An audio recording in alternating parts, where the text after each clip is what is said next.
Bismillahirrahmanirrahim. Assalamualaikum warahmatullahi wabarakatuh. Baik, saudara.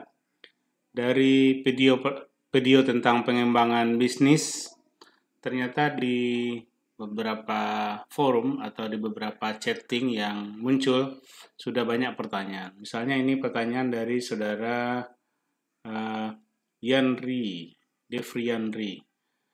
Assalamualaikum warahmatullahi wabarakatuh. Perkenalkan, nama saya Devri Yanri, ingin bertanya kepada teman-teman. Nah, pada teman-teman ternyata pertanyaannya bukan ke saya, tapi nggak apa-apa lah.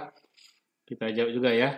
Bagaimana caranya menghitung benefit dibanding dengan cost ya?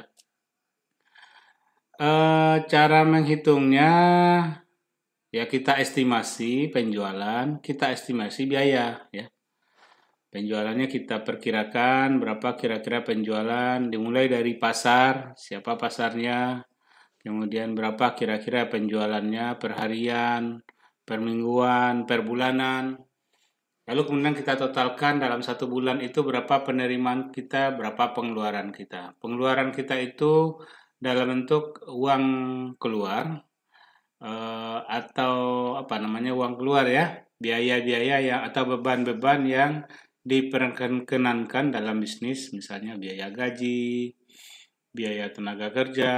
Nah, kalau kita dalam akuntansi biaya itu ada 3, biaya bahan baku langsung, biaya tenaga kerja langsung, biaya overhead pabrik. Jadi 3 elemen biaya itu yang digabung menjadi biaya. Tapi dalam operasional perusahaan biasanya biaya itu kita bagi dalam biaya harga pokok produksi atau harga pokok penjualan atau harga pokok produksi, biaya operasional perusahaan atau kantor. Biaya operasional perusahaan itu terdiri dari gaji, listrik, air, dan seterusnya. Lalu kita estimasi penerimaan kita estimasi pengeluaran kita. Kita bandingkan antara penerimaan dan pengeluaran. Apakah dia positif atau negatif. Kalau dia positif, estimasi kita, maka kegiatan bisnis itu layak. Ya. Oke, kita teruskan ke pertanyaan kedua dari saudara siapa nih? Dua nih. Ini pertanyaannya banyak sekali. Inovasi, jenis-jenis inovasi dia sudah jelaskan. Disruptive innovation, adaptive innovation, jenis-jenisnya ini mungkin. Ini tambahan ya, bagus nih saudara siapa nih namanya? Antik Mairatu. Nah, sudah menambahkan beberapa referensi. Tidak ada untuk pertanyaan. Kita teruskan ke yang ketiga. Apa nih?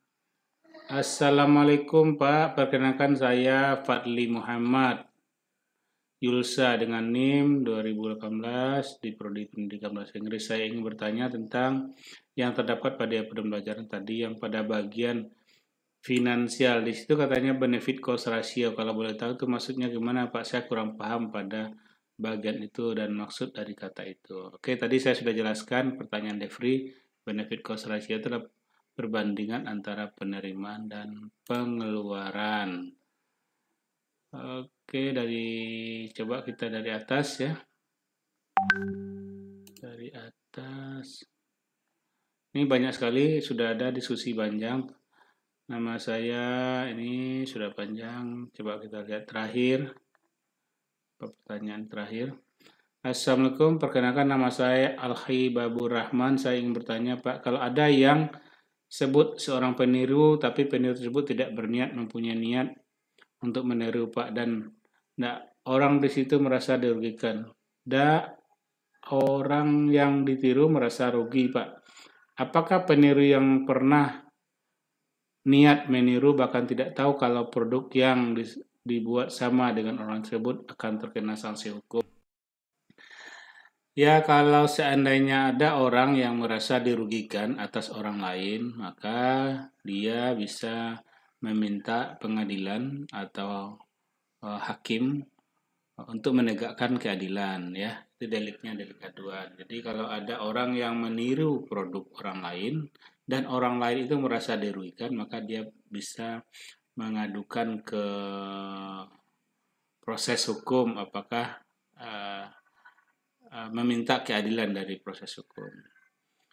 Kalau orang itu tidak ada niat untuk meniru, ya makanya kemudian hati-hati ya membuat produk itu, baik itu kontennya ataupun mereknya. Jangan sampai sama dengan orang lain.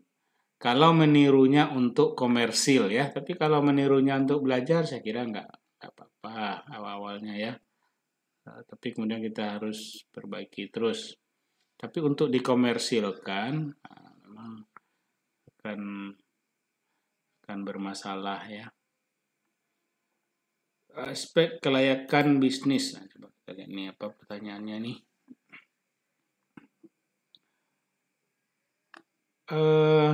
Pertanyaan pertamanya apa?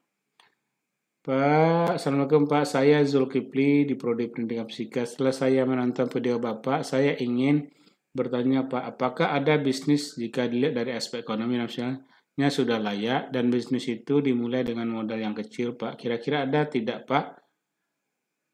Maksudnya, saya ingin bertanya Pak, apakah ada bisnis yang jika dilihat dari aspek ekonomi dan finansialnya sudah layak dan bisnis itu dimulai dengan kecil Pak?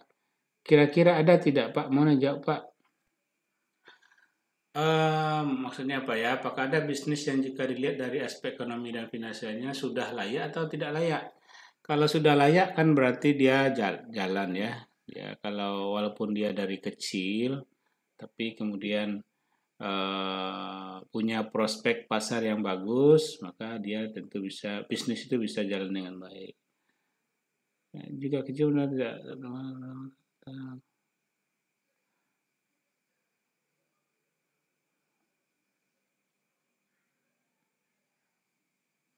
Menurut saya ada usaha yang bisnis yang kecil karena satu kesulitan dalam yang besar kecil dan menggunakan tapi semua dari kerja keras.